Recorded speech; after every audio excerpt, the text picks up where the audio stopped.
Через четверть часа вы должны будете спешить домой. Друзья, меня зовут Пенигин Максим, и я директор музея советских игровых автоматов. И сейчас я хочу провести для вас онлайн-экскурсию по нашему музею. Мы находимся по адресу Рождественка, дом 12, в городе Москва. Еще в Москве у нас есть филиал на ВДНХ в павильоне «Россия. Моя история». И музей в Питере на Конюшенной площади, дом 2. А впервые музей открыл свои двери на Первомайской в 2007 году в подвале общежития МАМИ. Сейчас этот институт называется Политехнический университет, Политех. А все началось с мечты моих друзей Саши Стаханова и Саши Вугмана о том, чтобы поставить морской бой себе домой и иметь возможность играть в автоматы в любое время безлимитно. Ой, вы что, здесь играете? Работаем! Ну, если работаете, Ульян, продолжи за меня тогда экскурсию.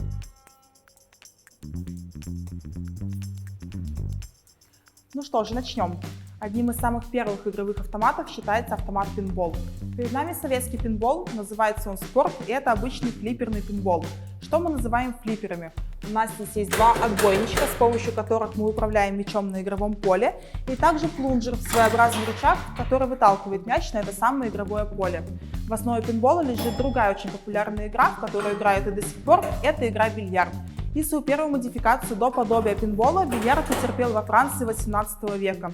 Что произошло? Когда французам наскучил обычный бильярд, они решили немножко его усовершенствовать, вытянули бильярдный стол и добавили скопление булавок, так, чтобы они образовывали препятствия. Такая игра получила название «Богатель» и стала известна буквально по всему миру и дошла вплоть до Соединенных Штатов Америки, где в 1871 году британский изобретатель Монтегю Редгрейв и приделал сюда плунжер. 60 годами позднее американец Артур Полин в поисках рождественского подарка для своей дочери установил сюда монетоприемник, таким образом обеспечив Богателю Редгрейва автоматическую подачу мяча. Так из обычной механической игры Богатель появился автомат пинбол. Такие компании, как Chicago Coins и Gottlieb & Co. начали массовое производство пинболов, но самое главное нововведение – флипперы – было еще впереди. Они появились только в 1947 году и обеспечили игроку возможность контролировать мяч на игровом поле. До этого такой возможности не было. А как выглядел обычный безфлипперный пинбол, расскажет нам Санкт-Петербург. Привет, ребята! На связи Петербург с безфлипперным пинболом пенальти. Маленький своеобразный плунжер-рычаг запускает здесь шар на игровое поле, где шарик хаотично набирает очки, на что игрок влиять не может. Так что здесь все зависит только от вашей удачи. Геймплей пинбола — это классический геймплей пинбола до появления флипперов. А еще пинбол — один из немногих советских игровых автоматов, который выдавал реальный приз — маленький футбольный значок. А сейчас мы рассмотрим путь развития индустрии с момента выхода пинбола на рынок. В послевоенные годы компании Sega, Midway и Atari занимаются производством игровых автоматов. Компания Sega появляется в 1940 году. До конца 50-х она будет заниматься производством и поставкой игровых автоматов типа пинбола на американские военно-морские базы в Японии, а в 1965-м выпустит свой первый мировой хит — симулятор субмарины «Перископ». В 70-е на рынок выходят Atari и Midway. Для Atari в 1972 году произойдет ключевой момент. Она выпустит одну из первых видеоигр для автоматов Pong. А для Midway успех придет чуть позже, в 1978. Тогда Midway выпустит игру Space Invaders. Именно эти игры станут основоположниками современных видеоигр и впоследствии помогут игровой индустрии стать одной из ведущих в мире. В Советском Союзе в эти годы не происходит ничего подобного. История игровых автоматов в СССР начинается только в 1971. Тогда на выставке «Аттракцион 71», проходившей в Москве, в парке имени Горького и Измайловском парке, будет выставлено около 180 игровых автоматов и 50 уличных аттракционов из 11 стран мира. Выставка будет иметь колоссальный успех. За 3 недели ее посетят около 2,5 миллионов человек. Союз Аттракцион впоследствии будет назначен главным по производству игровых автоматов. Ему удастся наладить контакты с разными министерствами и производствами, в том числе авиационной, судостроительной, приборостроительной промышленностью. Заводы соответствующих министерств наладят серийный выпуск автоматов. Интересно, что в Ввиду плановой экономики автоматы будут очень дорогими, и специальных деталей для них никто не будет производить. Большинство автоматов производились из тех же деталей, что и сложная военная техника. В частности, автомат баскетбол, о котором вам расскажут мои московские коллеги. Даша, покажи баскетбол. С удовольствием. Баскетбол – один из самых тиражируемых автоматов в Советском Союзе. Он выпускался на Куйбышевском приборостроительном заводе, который для этого совершенно не предназначался. Он специализировался на выпуске приборов бортовой аппаратуры из космической промышленности. Но хватит сухих фактов, давайте поговорим о самой игре. Многое в игре зависит от удачи, но кое-что от мастерства игроков. От них требуется четкая координация движений, хороший глазомер и высокая скорость реакции. А теперь давайте откроем баскетбол и посмотрим, что у него внутри. Здесь располагаются ряды реле. Это своего рода переключатели, выключатели и включатели. Там также располагается катушка индуктивности, и когда через нее проходит электрический ток, она примагничивает к себе металлическую пластинку. В связи с чем нижняя часть толкателя примагничивается к верхней части, и появляется то самое выталкивающее движение, которое запускает мячик в полет. Здесь находятся платы. На них, например, записаны аудиодорожки, которые используются для звукового сопровождения игры. Рядом расположен динамик, он направлен вниз, а в нижней части автомата есть отверстие, через которое проходит звук. Рядом с ним расположен блок питания, в нем находятся 2 трансформатора и 3 конденсатора. Это приборы, которые могут накапливать в себе электрический заряд, а потом его отдавать схеме, когда она этого потребует. Я передаю слово Петербургу. О нем расскажет про устройство культового автомата «Морской бой». «Морской бой» — это один из первых поступивших в производство игровых советских автоматов. Конечно же, он стал всеобщим любимцем благодаря своей зрелищности и увлекательности игры. При взгляде в автомат «Перископ» мы видим панораму морского боя, и она нам представлена горизонтальной. На самом деле она таковой не является. Естественно, заглядывая внутрь автомата, мы убеждаемся в обратном. Панорама является строго вертикальной, и изображена она на стекле, за которым находится 8 траекторий полета торпед. Сейчас я запущу одну из таких траекторий. Вы увидите летящую торпеду к своей цели. В автомате помимо этого есть не менее важная часть, это, конечно же, устройство монетного механизма или старт-стопного блока. В музее чаще всего можно встретить 2 варианта таких монетных механизмов, один из которых сейчас перед нами. Это монетный механизм, который проверяет монетку на 4 ее критерия. В данном случае важно узнать вес монетки, ее размер или диаметр, а также толщину и индукционный сплав металла монет. В нашем музее используются оригинальные советские пятнашки выпуска с 1961 года. Дело в том, что в 1961 году была проведена денежная реформа, и с целью удешевления производства таких монет к никелевому сплаву была добавлена медь. Есть исключительные монеты среди пятнашек, такие как юбилейные монетки выпуска более раннего. Они, конечно же, не будут подходить для запуска игровых автоматов. Для тех, кто мал для морского боя, у нас есть мини-аттракционы: самолет, лошадка и петушок. А мы продолжаем, и на связи Питер.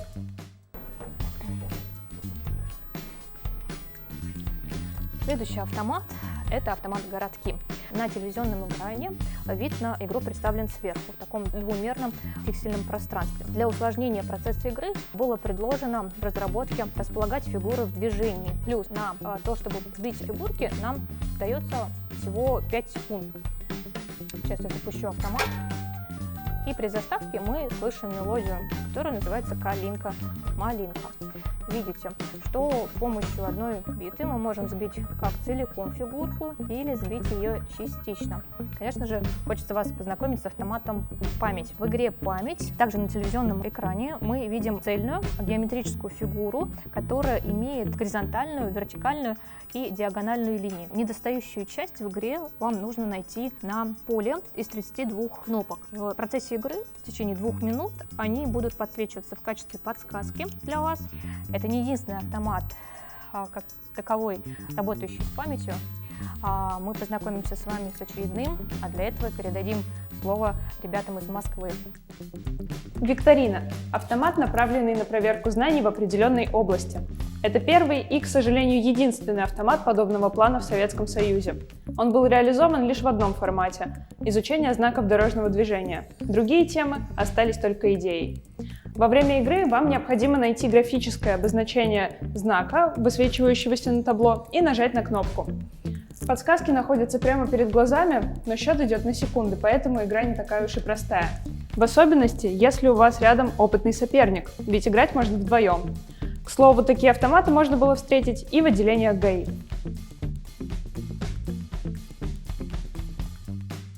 А это репка, советский силомер. И в отличие от своих зарубежных аналогов, он не предполагает ни ударов по груше, ни кувалдой. Во время игры вы вытягиваете механическую репку, и автомат сравнивает вашу силу с силой одного из персонажей старой сказки. От мышки до детки. Опять мышка. Попробовать тянуть можно в одиночку, а можно командой. Всего дается 4 попытки. В случае, если в одной из попыток удается вытянуть больше 200 кг, то выдается 5-я, призовая попытка. Главное – соблюдать технику безопасности. Дуплет – стрелковый автомат, в основе которого лежит световой принцип. В 2 стволах ружья установлен светочувствительный элемент, который реагирует не только на световые мишени, но и на любой свет, например, на лампочку. Во время игры на стенде с пейзажами загораются движущиеся или статичные лесные звери, по которым и нужно производить стрельбу. Как и на настоящей охоте с двухстволкой, у игрока есть по 2 выстрела на каждую мишень. Когда вы попадаете в цель, звучит звонок и начисляются призовые очки. Если вам, как и мне, жалко зверей, давайте посмотрим на другой стрелковый автомат. В 1979 году на Чебоксарском заводе «Промприбор» начался массовый выпуск автомата «Снайпер». Позже появился автомат «Снайпер-2», главным отличием которого является наличие отдачи, а также другие звуковые эффекты при выстреле и попадании в цель. Когда вы начинаете игру, перед вами появляется 20 круглых мишеней, а также надпись «Огонь».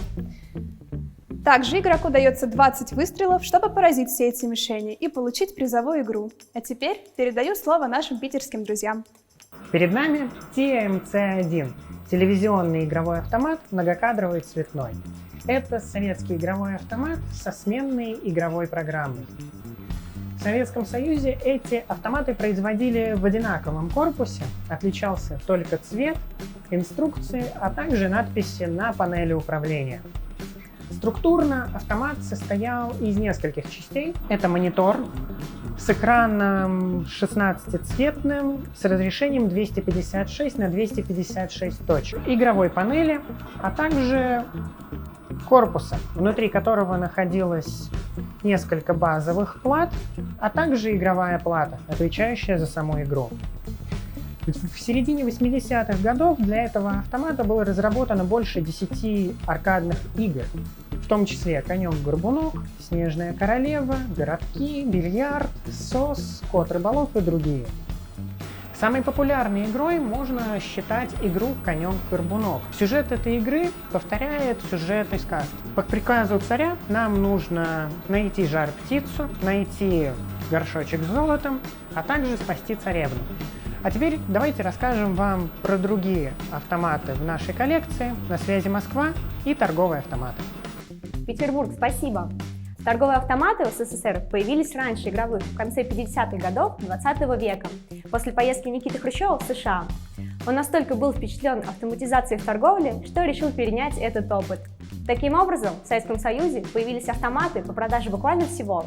От соков и газировки до продажи канцелярских товаров, бульона, колбасы, бутербродов и прочего. Также был автомат, который мог побрызгать вас одеколоном. Самым простым считается автомат по продаже газет. Такие ставили на вокзалах и автостанциях, а после и в метро. Интересен он тем, что был полностью механический, никакой электрической оснастки он не имел. Более того, в Москве на Малой Дмитровке в 1966 году был открыт продовольственный магазин «Прогресс». Только представьте, в этом магазине не было продавцов. Зато были автоматы по продаже молочных и хлебобулочных изделий, а также стоял автомат для размена денег. Автомат меняет 15 копеек на 10, 3 и 1. Кстати, я знаю, кому сейчас пригодится 3 копейки. Миша, лови! Спасибо, Оль. Но самыми популярными были автоматы по продаже газированной воды. Их устанавливали на улицах, подключали к электропитанию, водопроводу и канализации. Они работали летом, а зимой упаковывались в металлические боксы. Самые знаменитые автоматы – это красный автомат из 60-х годов и серый автомат, такой, как у нас в музее. Давайте подойдем поближе. Ну, с внешней стороны очень многие знают, как он выглядит, но мало кто знает, как он выглядит изнутри. Давайте откроем. Что у нас? Есть электрощиток, баллон с углекислым газом, емкости с сиропами и, конечно же, сатуратор, сердце автомата.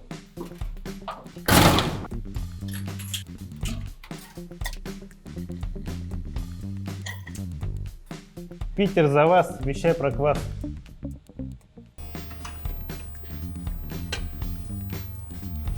Москва и за вас. Перед нами торговый автомат с квасом. В советское время этот автомат был не так широко распространен, как автоматы с газированной водой. Чаще всего на улицах можно было встретить желтые бочки на колесах.